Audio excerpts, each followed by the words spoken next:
اہل حدیثوں کی سب سے بڑی کمزوری یہ ہے، چاہے یہ بات کریں چاہے یہ بات سنیں، سب سے پہلے دلیل مانگتے، دلیل کے محتاج۔ دلیل ہے آمنا و صدقنا، دلیل نہیں ہے کہنے والا کتنا بڑا ہے، ہمیں اس کے رتبے کا، اس کی پگڑی کا، اس کی جبے کا، اس کی تسبیح کے دانوں کا ہمیں کوئی لحاظ نہیں۔ بات اگر قرآن و سنت سے ہے وہ ہماری بات، کہنے والا کوئی بھی ہو اور کہنے والا ہمارا بھی ہو، اور بات قرآن و سنت سے باہر ہو، وہ ہماری بات نہیں ہے۔ میں بالکل سچی بات بتاؤں، کراچی میں ایک صاحب اسی بات پہ اہل حدیث ہوئے۔ جمعے کے ایک خطبے میں نے کہا کہ ایک کتاب ہے جو انڈیا میں چھپی، اس کا نام ایضاح الادلہ ہے، اور اتنا عرصہ ہو گیا انڈیا سے چھپی اور اب تک چھپتی آ رہی ہے، اور کراچی میں بھی آرام باغ پہ دیوبند کے بڑے بڑے مکتبے ہیں، وہاں بھی وہ کتاب چھپ رہی ہے۔ تو میں نے کہا اس کتاب میں ایک آیت غلط کوٹ ہوئی، اور وہ آیت قرآن مجید میں نہیں ہے۔ فَإِن تَنَازَعْتُمْ فِي شَيْءٍ فَرُدُّوهُ إِلَى اللَّهِ وَالرَّسُولِ وَإِلَىٰ أُولِي الْأَمْرِ مِنكُمْ۔ یہ ایک اضافہ ہو گیا، عمدن ہوا، سہون ہوا، بھولے سے ہوا، غلطی سے ہوا، جیسے بھی ہوا ہو گیا۔ اہل حدیثوں نے اپنی نشستوں میں، محفلوں میں اس کو اٹھایا، اس بات کو اچھالا، لیکن وہ آیت جو کی توں آج تک موجود ہے، اور وہ کتاب آج تک چھپ رہی، کئی ایڈیشن چھپ چکے ہیں اسی غلطی کے ساتھ، لیکن کسی کو درستگی کا جو ہے اس کی توفیق نہیں ہوئی۔ ایک صاحب نے جمعے کے بعد کھڑے ہو کے شور مچا دیا مسجد کے اندر کہ جی آپ دوسرے علماء پر اس طرح طعن و تشنیع کرتے رہتے ہیں، آپ اپنی کوئی ایک مثال دیں، اپنی جماعت کی کوئی ایک مثال دیں کہ آپ کے کسی عالم نے کوئی غلط بات کہی ہو اور دوسرے عالم نے کہا ہو کہ یہ بات غلط ہے۔ یہ تو لحاظ سارے کرتے ہیں۔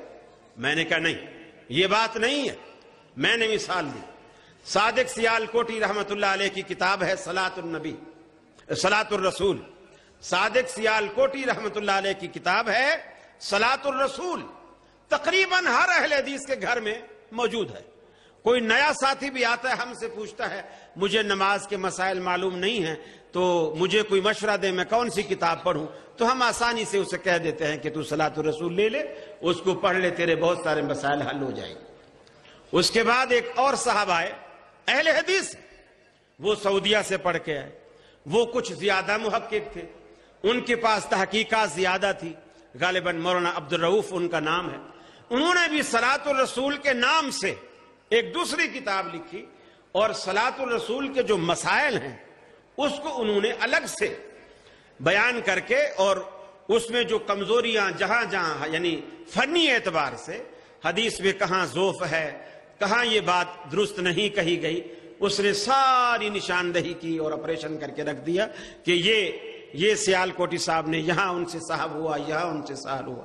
میں نے کہا دیکھو سیال کوٹی صاحب اتنے بڑے عالم تھے، اور وہ نوجوان ہے بعد میں آنے والا، اور ایک نوجوان ہمارے بزرگ کی غلطی نکالتا صرف اس بنیاد پر کہ اللہ تبارک و تعالیٰ کے رسول کا صحیح فرمان یہ ہے، جو اگرچہ بڑے کو معلوم نہیں ہو سکا یا اس کا ذوف اسے معلوم نہیں ہو سکا، آج اس نے بتایا ہے، اور تمام اہل حدیثوں نے اسے تسلیم کیا ہے۔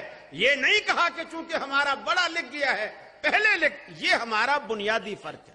وہ یہ بات سنتے ہی اس نے کہا یہ کتاب موجود ہے؟ میں نے کہا موجود ہے، اور اتفاق سے مسجد کی لائبریری میں دونوں کتابیں موجود تھیں، میں نے دکھائی، الحمدللہ وہ شخص اہل حدیث ہوا صرف اسی بات پر۔ تو یہ اللہ رب العالمین نے اہل حدیث کو اتنا بڑا یہ ایک امتیاز عطا کیا ہے جو کسی بھی مسلک اور کسی بھی جماعت کے پاس نہیں ہے۔ ہم محبت میں بھی جھوٹ بولنے کے قائل نہیں ہیں، محبت میں بھی جھوٹ بولنے کے ہم قائل نہیں ہیں، مبالغہ آرائی کے قائل نہیں ہیں۔ وہی اور جن ہستیوں کی، جن لوگوں کی اچھی تعریفیں، جن تعریفوں سے قرآن مجید بھرا پڑا ہو، ان کی اچھی تعریفیں جب موجود ہوں تو ہمیں ان کی تعریف میں اپنی طرف سے یا لوگوں کے اقوال کا سہارا لینے کی کیا ضرورت ہے؟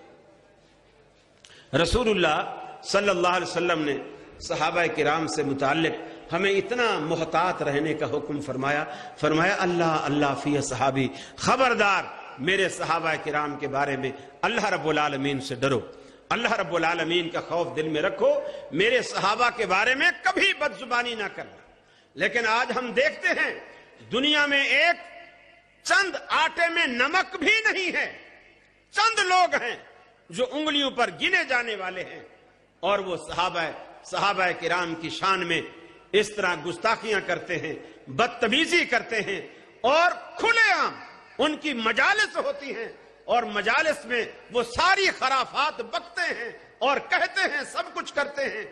لیکن اللہ رب العالمین کے پیغمبر نے فرمایا من ابغضہم فببغضی ابغضہم ومن احبہم فبحبی احبہم، خبردار جن لوگوں نے ان سے بغض رکھا انہوں نے گویا مجھ سے بغض رکھا، اور جنہوں نے ان سے محبت رکھی انہوں نے گویا مجھ سے محبت رکھی۔ لہذا صحابہ کرام کی محبت رسول اللہ صلی اللہ علیہ وسلم کی محبت کی علامت، اس لیے کہ صحابہ کرام نے رسول اللہ صلی اللہ علیہ وسلم کے حلیے کو، آپ کے افعال کو، آپ کے اقوال کو، آپ کے اقوال کو اپنے کانوں سے سنا، آپ کے اعمال کو اپنی آنکھوں سے دیکھا، اور انہوں نے جو مناظر دیکھے وہ مناظر ہمارے سامنے صحابہ کرام نے بیان کیے۔ آج ہم دین رسول اللہ صلی اللہ علیہ وسلم کا لے رہے ہیں، لیکن بیچ میں پہلا واسطہ، پہلی کڑی صحابہ کرام کی ہے کہ صحابہ کرام نے اور اس دین کو اتنا محفوظ فرمایا، اتنا محفوظ فرمایا، اور اللہ تبارک و تعالیٰ نے ان کی زندگیاں محفوظ فرما دی، اور نہ صرف زندگیاں محفوظ فرمائیں بلکہ محدثین کے ذریعے اللہ نے ایسے اصول مرتب کرائے جن اصولوں کی روشنی میں آج کوئی صحابی ایسا نہیں جس پر کوئی مسلمان جرح کر سکے، کوئی صحابی ایسا نہیں، وہ بڑے سے بڑے صحابی سے لے کر چھوٹے سے چھوٹے صحابی تک کوئی صحابی ایسا نہیں، پہلے ایمان لانے والے سے لے کر آخر میں ایمان لانے والے تک کوئی صحابی ایسا نہیں جس پر کوئی محدث جرح کرتا۔ جرح صحابہ کرام کے بعد شروع ہوتی، صحابہ کرام سارے کے سارے وہ عدالت میں ہیں، وہ سارے کے سارے سچے ہیں، وہ سارے سچے ہیں، وہ کھڑے ہیں، وہ ایماندار ہیں، وہ خاص کر عام زندگی میں تو دور درکنار رسول اللہ صلی اللہ علیہ وسلم کی ذات پر وہ جھوٹ بولے، یہ مسلمان کبھی سوچ بھی نہیں سکتا۔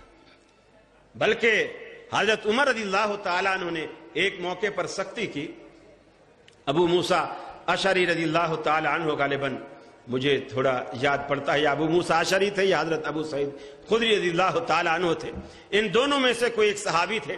حضرت عمر فاروق رضی اللہ تعالیٰ عنہ کی محفل میں آئے، آپ کچھ کام کر رہے ہیں، اور انہوں نے آ کر کے سلام کیا، حضرت عمر نے جواب نہیں دیا، چپ رہے، یعنی توجہ سنائی دے رہی ہے آواز لیکن توجہ نہیں ہے اس طرح۔ حضرت ابو موسیٰ اشعری رضی اللہ تعالیٰ عنہ نے دوبارہ سلام کیا، وہ چپ رہے، سیبارہ سلام کیا، سلام کر کے جب جواب نہیں آیا چلے گئے۔ عمر فاروق رضی اللہ تعالیٰ عنہ نے تھوڑی دیر بعد جب کام سے فارغ ہوئے تو یاد آیا کہ ابو موسیٰ آئے تھے اور وہاں یہ کچھ بات ایسی کر رہے تھے، تو صحابہ سے پوچھا کہ وہ آئے تھے اور کہاں چلے گئے؟ کہا کہ آئے تھے، انہوں نے سلام کیا، آپ نے جواب نہیں دیا، چلے گئے، بلاؤ ان کو۔ بلایا گیا، جب بلایا گیا تو کہا ابو موسیٰ تو آیا تھا اور سلام کیا تھا اور پھر چلا بھی گیا اور محفل میں بیٹھا ہی نہیں۔ انہوں نے کہا میں نے رسول اللہ صلی اللہ علیہ وسلم سے سنا ہے، آپ نے فرمایا تھا جب کسی کے پاس جاؤ اسے سلام کرو، 1 مرتبہ، 2 مرتبہ، 3 مرتبہ، اگر وہ تیسری مرتبہ پر بھی جواب نہیں دیتا تو پھر واپس چلے جاؤ، اس کے معنی یہ ہے اس کو تمہارا بیٹھنا منظور نہیں ہے اور تم واپس چلے جاؤ۔ میں تو رسول اللہ صلی اللہ علیہ وسلم کے فرمان کے مطابق واپس چلا گیا۔ حضرت عمر نے کہا یہ اللہ تبارک و تعالیٰ کے رسول کی حدیث ہے، یعنی مجھے معلوم نہیں ہے، یہ حدیث ہے؟ کہا ہاں یہ حدیث ہے۔ کہا گواہ لاؤ۔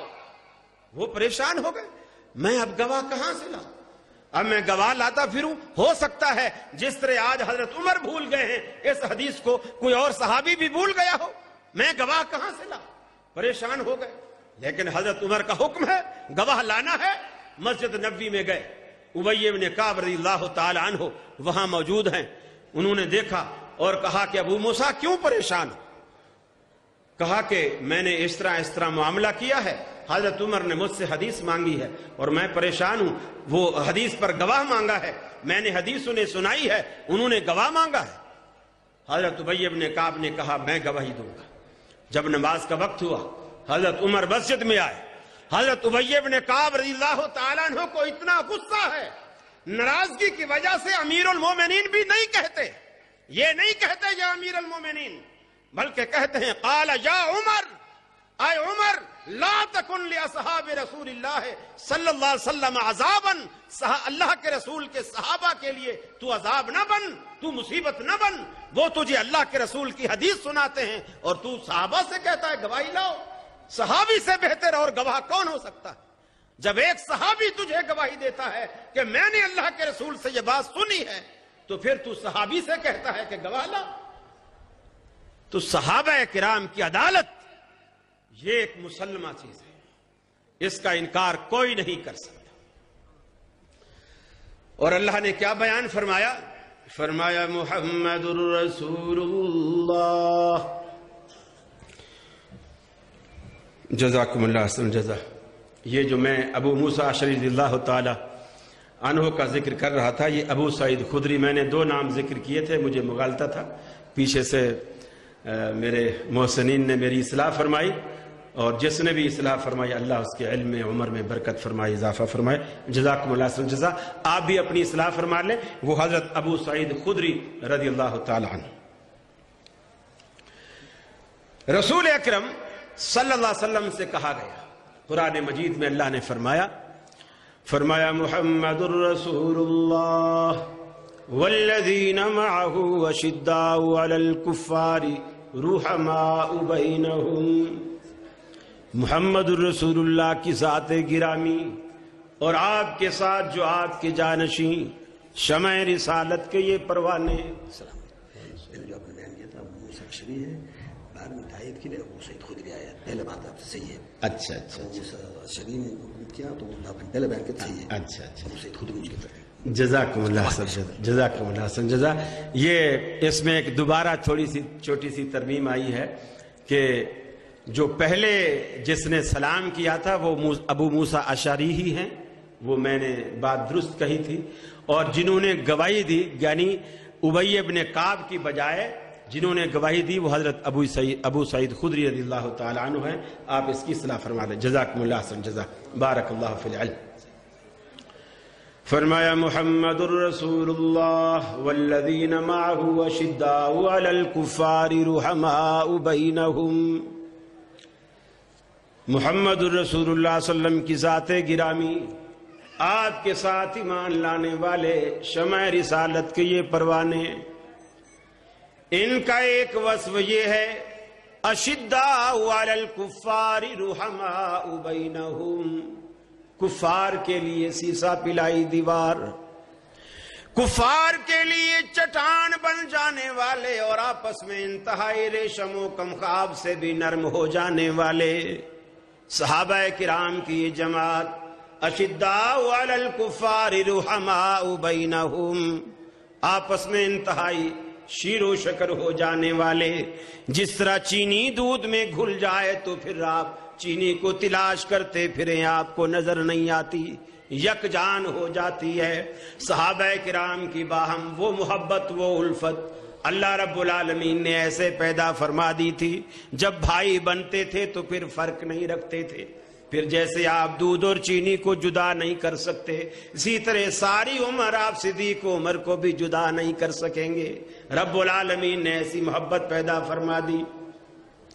یبتغون فضلا من اللہ ورضوانا، فرمایا اللہ رب العالمین کی رضا، اللہ رب العالمین کا فضل تلاش کرنے والے۔